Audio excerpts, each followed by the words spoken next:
Hello, thank you for joining with me. We are in A Course in Miracles, the combined volume, 3rd edition by Foundation for Inner Peace. Hello, thank you for joining with me. We are in chapter 17, Forgiveness and the Holy Relationship. This is section 3, Shadows of the Past. To forgive is merely to remember only the loving thoughts you gave in the past and those that were given you.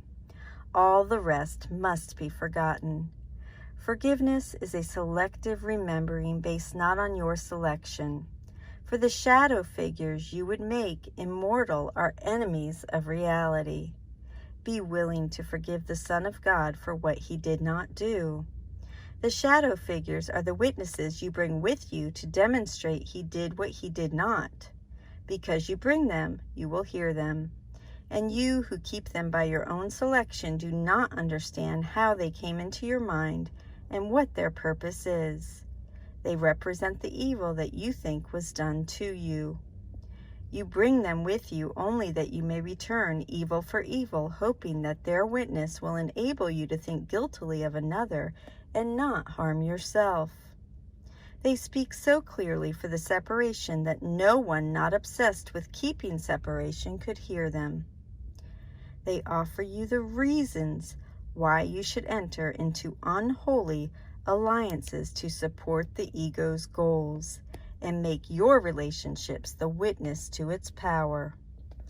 It is these shadow figures that would make the ego holy in your sight and teach you what you do to keep it safe is really love. The shadow figures always speak for vengeance, and all relationships into which they enter are totally insane. Without exception, these relationships have as their power the exclusion of the truth about the other and of yourself. This is why you see in both what is not there, and make of both the slaves of vengeance. And why whatever reminds you of your past grievances attracts you and seems to go by the name of love, no matter how distorted the associations by which you arrive at the connection may be. And finally, why all such relationships become attempts at union through the body, for only bodies can be seen as means for vengeance. That bodies are central to all unholy relationships is evident. Your own experience has taught you this, but what you may not realize are all the reasons that go to make the relationship unholy.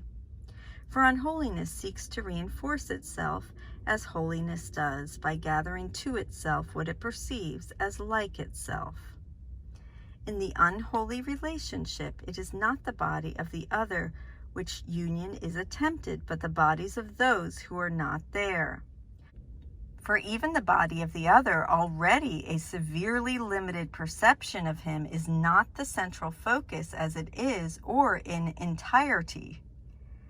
What can be used for fantasies of vengeance and what can be most readily associated with those on whom vengeance is really sought is centered on and separated off as being the only parts of value. Every step taken in the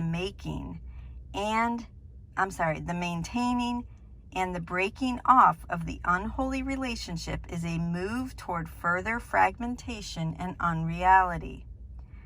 The shadow figures enter more and more, and the one in whom they seem to be decreases in importance.